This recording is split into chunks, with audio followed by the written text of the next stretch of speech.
कहीं है लंबी लाइनें, कहीं चेक इन से पहले काउंटर बंद, कहीं स्लो चल रहा है सर्वर, कहीं इंटरनेट है मंद। महंगी टिकट के बाद भी यात्रा की कोई गारंटी नहीं। आपका सामान चाहे टूटे चाहे फूटे, कोई वारंटी नहीं। जो हाल है बस अड्डों का, वही तस्वीर आती है एयरपोर्ट से। चाय हो या समोसा, नहीं मिल रहा 500 रुपए के नोट से।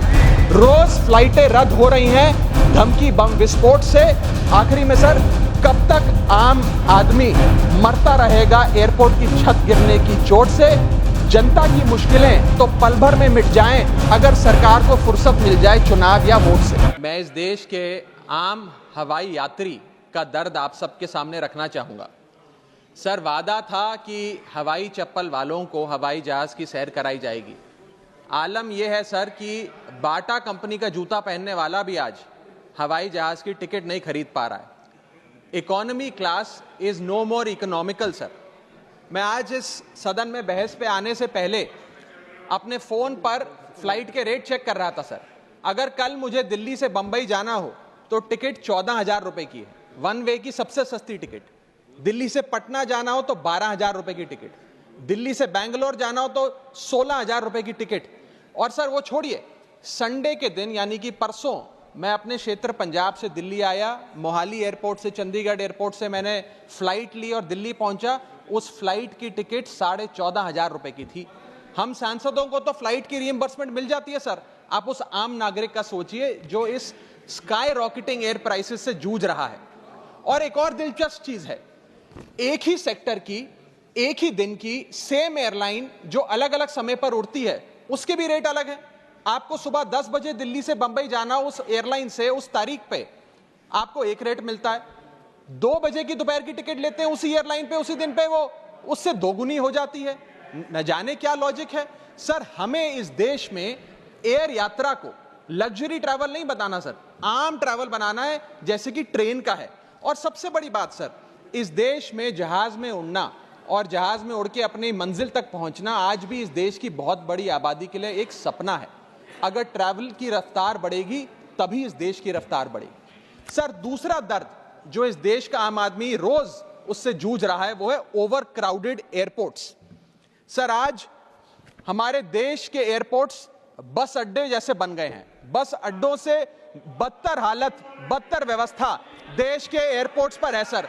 सर, टर्मिनल 1 चले जाइए दिल्ली के, टर्मिनल 2 चले जाइए दिल्ली के, आप हालात देखिए। सिक्योरिटी लाइन से लेकर चेक इन लाइन तक लोग लाइनों में खड़े हैं और लाइनों में खड़े हैं और उसके बाद उनकी फ्लाइट भी इस चक्कर में मिस हो जाती है। एक मुसाफिर सही समय पर फ्लाइट नहीं पकड़ पा रहा क्योंकि वो बेचारा चेक इन और सिक्योरिटी लाइन में ही फंसा रहता है। इतने ओवर क्राउडेड एयरपोर्ट्स आज हमारे देश के बन चुके हैं।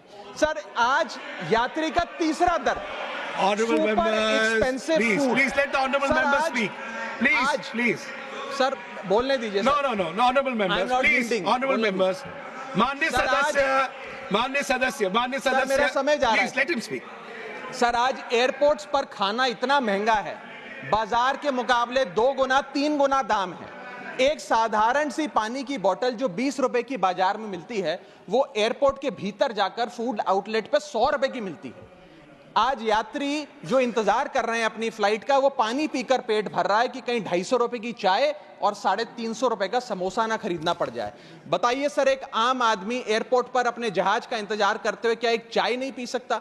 क्या इस पर कोई रेगुलेशन नहीं होना चाहिए? क्या कोई अफोर्डेबल कैंटीन का मैकेनिज्म नहीं होना चाहिए? चौथा दर्द जो आज इस देश के आम यात्री को सर सहन करना पड़ रहा है, वो है पुअर कनेक्टिविटी। आज इस देश के कई टूरिज्म स्पॉट्स पे, कई फेमस शहरों तक जहाज की यात्रा नहीं पहुंचती, फ्लाइट्स नहीं पहुंचती, एयरपोर्ट नहीं पहुंचती। कई शहर, अधिकतर शहर ऐसे हैं जहां पर एयरपोर्ट्स नहीं हैं। इंसान को जहाज लेकर, जहाज से उतरकर कई घंटों का बस का और गाड़ी का सफर तय कर अपनी मंजिल पे पहुंचना पड़ता है। सर, सरकार ने कहा कि मालदीव्स मत जाओ, लक्षद्वीप जाओ छुट्टी मनाने। मैं आपको आज का रेट बता रहा हूं सर। अगर आज मुझे दिल्ली से मालदीव जाना हो तो 17,000 रुपए की फ्लाइट है, लेकिन दिल्ली से लक्षद्वीप जाना हो तो 25,000 रुपए की फ्लाइट है सर। तो बताइए, हम मालदीव जाएं कि लक्षद्वीप जाएं? सर, चौथा दर्द जो आज पांचवा दर्द जो आज एक आम यात्री को महसूस करना पड़ रहा है वो है sir flight cancellation and delays. Sir एक आम नागरिक अपनी मंजिल पे, अपनी डेस्टिनेशन पे पहुंचने के लिए, जल्द पहुंचने के लिए कभी कभार ट्रेन यात्रा या बस या गाड़ी की यात्रा नहीं करता, वो महंगी टिकट खरीदता है। महंगी टिकट खरीद के अपनी मंजिल पे समय पे पहुंचना चाहता है। और कुछ ऐसे भी लोग हैं जो आर्थिक तौर पे सक्षम नहीं हैं, लेकिन आपातकालीन परिस्थितियों में, इमरजेंसी सिचुएशन में वो भी महंगी जहाज की टिकट खरीदकर जहाज की यात्रा करना चाहते हैं, अपनी मंजिल पे पहुंचना चाहते हैं। लेकिन क्या वो अपनी मंजिल पे समय पर पहुंच जा रहे हैं? निर्धारित समय से 3 से 4 घंटे लेट आज जहाज चलते हैं। और खास तौर पे छोटे शहरों के जो एयरपोर्ट्स हैं वहां पर तो मैक्सिमम डिलेज देखे गए हैं। सर 1 केजी अगर एक्सेस बैगेज हो जाए तो फ्लाइट आपसे हजारों रुपए का किराया वसूलती है, लेकिन कई घंटों के डिले के लिए क्या फ्लाइट हमें कॉम्पनसेट करती है? मैं आज माननीय मंत्री जी को कहना चाहूंगा कि कुछ ऐसा मैकेनिज्म बनाए कि हर घंटे के फ्लाइट के डिले के लिए एयरलाइन आम यात्री को कॉम्पनसेट करे, उसकी जेब में पैसा डाले।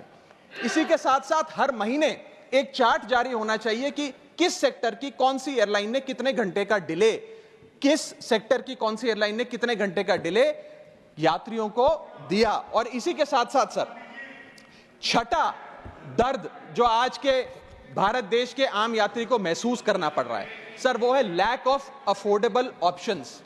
जो अभी मेरे साथी भी बात कर रहे थे कि इस देश में 90% एयर ट्रैवल 2 एयरलाइंस के पास है, 90% मार्केट शेयर 2 एयरलाइंस के पास है। यानी कि एक हमने कार्टेल क्रिएट कर दिया, डुओपोली क्रिएट कर दी, यानी कि वो मन चाहे दाम पे मन चाहे सर्विसेज देंगे, क्योंकि कोई कंपटीशन ही नहीं है, कोई प्रतिस्पर्धा नहीं है। Point of order. I'll have to take a point of order. One second. Bharat सरकार Point of order. Yes. न जाने सर, मैं तो एयरलाइन का बोल रहा हूं तो भी पेट में दर्द हो रहा है। Point of order. Please. 238A 238A. कोई सदस्य किसी अन्य सदस्य या लोकसभा के किसी सदस्य के विरुद्ध मानहानि कारक या अपराध में फंसाने वाले स्वरूप का कोई आरोप नहीं लगाएगा जब तक कि आरोप लगाने वाले सदस्य ने सभापति को संबंधित मंत्री को भी इसकी पूर्व सूचना न दी हो, ताकि मंत्री उत्तर दिए जाने के प्रयोजन के लिए इस विषय की जांच कर सके। Honorable member, there is no defamatory here. No defamation has पहले been. नासिर हुसैन जी ने जो बोला है मैं उसके ऊपर कर रहा हूं। That of course that has been taken into consideration. एक मिनट, इनका नहीं है। मैं मुझे पूरा कर लेने दिए सर। परंतु सभापति किसी समय किसी सदस्य को ऐसा आरोप लगाने से मना कर सकेगा ठीक है, यदि उसकी राय में ऐसा ठीक है। आरोप राज्यसभा की गरिमा को घटाने वाला हो या उस आरोप को लगाने वाले से व्यक्ति Thank कोई you, Jamna लोग साहब. इसका सिद्ध न हो। Thank you, honorable member. Thank you. Please continue. Sir इतनी विशाल जनसंख्या वाला हमारा देश है और इतनी विशाल जनसंख्या वाले देश में मात्र 2 ही कंपनियां हमारा पूरा एविएशन सेक्टर चला रही हैं। सर सरकार लाई एक स्कीम जिसका नाम था उड़ान, जिसका फुल फॉर्म है उड़े देश का आम नागरिक। पर कैसे उड़े?